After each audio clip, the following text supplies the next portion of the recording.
Iran ಮತ್ತು Israel ದೇಶಗಳ ನಡುವೆ ಯುದ್ಧ ನಡೆಯುತ್ತಿದ್ದು, ದುಬೈನಲ್ಲಿ ಸಿಲುಕಿರುವ ನಮ್ಮ ಬೀದರ ಜಿಲ್ಲೆಯ ಶ್ರೀ ನಾಗನಾಥ ಬಸನಾಳೆ ಹಾಗೂ ಅವರ ಜೊತೆಗಿರುವ 7 ಜನ ಸಂಗಡಿಗರೊಂದಿಗೆ ಯುವಸ ಸಂಸದ ಶ್ರೀಸಾಗರ ಖಂಡ್ರೆರವರು ಮಾತನಾಡಿ ಧೈರ್ಯವನ್ನು ತುಂಬಿದರು. ಆದಷ್ಟು ಬೇಗ ತಮ್ಮನ್ನೆಲ್ಲ ಮರಳಿ ತರಲು ರಾಜ್ಯ ಹಾಗೂ ಕೇಂದ್ರ ಸರ್ಕಾರ ಎಲ್ಲಾ ರೀತಿಯ ಪ್ರಯತ್ನ ಮಾಡುತ್ತಿದ್ದು, ತಾವೆಲ್ಲರೂ ಯಾವುದೇ ಆತಂಕಕ್ಕೆ ಒಳಗಾಗದೆ ಧೈರ್ಯದಿಂದ ಇರಲು ತಿಳಿಸಿದರು. ನಿಮಗೆ ವಾಟ್ಸ್ಆಪ್ ಮುಖಾಂತರ ಟ್ರೈ ಮಾಡ್ಲತ್ತಿತ್ತು, ನಿಮಗೆ ಫೋನ್ ಹಚ್ಲತ್ತಿದ್ದಿಲ್ಲ. ರಮೇಶ್ ಮಾಸಿ ಮಾಡಿ ಮಾಮ ನಿನ್ನೆ ನಿಮ್ ನಂಬರ್ ಕಳಿಸಿದ್ರು.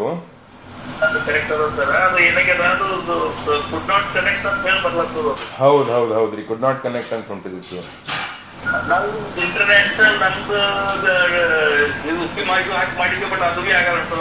ಈಗ ಸರ್ ಎಲ್ಲಿದ್ರಿ? ಈಗ ನೀವು ದುಬೈ ಹೋಟೆಲ್ದಲ್ಲೇ ಇದ್ರಿ?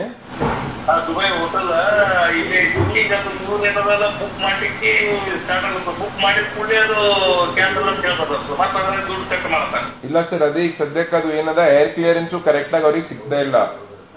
ಸ್ವಲ್ಪ ಎರಡ್ ಮೂರ್ ಫ್ಲೈಟ್ ಅವರು ಎಷ್ಟಾಯ್ತು ಅಷ್ಟು ಬಿಡ್ಲತ್ತಾರೆ. ಯಾಕಂತಂದ್ರೆ ಕಂಟಿನ್ಯೂಸ್ ಸ್ಟ್ರೈಕ್ ಆಗ್ಲತ್ತವಲ್ಲ. ಈಗ ಆಲ್ರೆಡಿ ಬೀದರ್ನು ಬಹಳಷ್ಟು ಜನ ಅದಾರ ದುಬೈನಲ್ಲಿ. ಹೌದೌದು, ಅದು ನೀವು ವೇಟ್ ಮಾಡ್ರಿ ಸರ್, ನಾನ್ ನಿಮಗೆ ಹೇಳ್ತೀನಿ. ಈಗಾಗಲೇ ನಾವೆಲ್ಲ ನಮ್ ಸ್ಟೇಟ್ ಗವರ್ಮೆಂಟ್ CM ಮತ್ತು ನಮ್ಮ ಎಂಬಸಿದವ್ರಿಗೆ ಎಲ್ಲರ ಜೊತೆ ನಾವು ಸಂಪರ್ಕದಾಗ ಇದ್ದೀವಿ. ಅದು ಅವ್ರ ಏನಾರ ಗ್ರೀನ್ ಸಿಗ್ನಲ್ ಕೊಟ್ಟರು ಅಂತ ನಾನು ನಿಮ್ಗೆ ಹೇಳ್ತೀನಿ. ನೀವು ಆರಾಮಾಗಿರಿ, ಏನೂ ಆಗಲ್ಲ. ನೀವು ಈಗ ಒಮ್ಮೆಗೆ ಗಡ್ಬಡ್ ಮಾಡೋದು ಬೇಡ.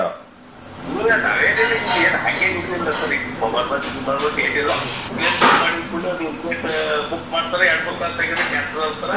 ಅದು ಟ್ಯಾಕ್ಸ್ ಅದು ಒಂದು ಕಟ್ ಮಾಡಿ ನಮಗೆ ಮಾತ್ರ. ಏರ್ಲೈನ್ಸ್ ಏನ್ರಿ?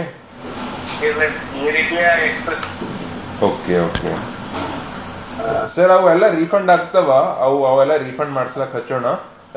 ನಾನ್ ನಿಮಗೆ ಹೇಳ್ತೀನಿ. ನಾನು ಮತ್ತೊಂದ್ಸಲ ಅವ್ರ ಜೊತೆ ಎಂಬಸಿ ಜೊತೆ ನಾ ಸಂಪರ್ಕನಾಗಿದ್ದೀನಿ. ನಂಗೆ ಏನ್ರ ಆಯ್ತು ಅಂತ ನಾನು ನಿಮ್ಗೆ ಇಮಿಡಿಯೇಟ್ಲಿ ಹೇಳ್ತೀನಿ.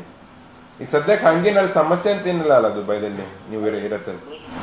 ನೋಡ್ರಿ, ಏನಿಲ್ಲ, ಊಟ ಮಾಡ್ತೀವಿ, ಟಿಫಿನ್ ಮಾಡ್ಕೊತೀವಿ, ಏನಿಲ್ಲ ಪ್ರಾಬ್ಲಮ್. ಬಟ್ ತುಂಬಿದೆ ಡೇ ಬೈ ಡೇ ಎಕ್ಸ್ಪೆನ್ಸಸ್ ಇದೆ. ಹೋಟೆಲ್ 6400 ಪ್ಲಸ್ ಊಟಕ್ಕೂ 900 ಊಟಕ್ಕೂ 900.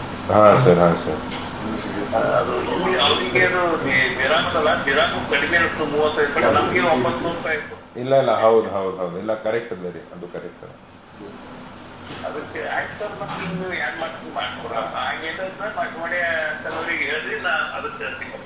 ಆಯ್ತು ಸರ್, ನಾನು ಅಡ್ಮಿನಿಸ್ಟ್ರೇಷನ್ ಜೊತೆ ಟಚ್ ನಾಗಿದ್ದೀನಿ. ನಾ ಮತ್ತೊಂದ್ಸಲ ನಾನು ನಿಮಗೆ ಹೇಳ್ತೀನಿ ಹೆಂಗ್ ಮಾಡ್ಬೇಕು ಅಂತಂಬೋದು. ಅವ್ರಿಗೆ ಮಾತಾಡಿ. ಆಯ್ತು ಸರ್, ಓಕೆ, ನಮಸ್ತೆ.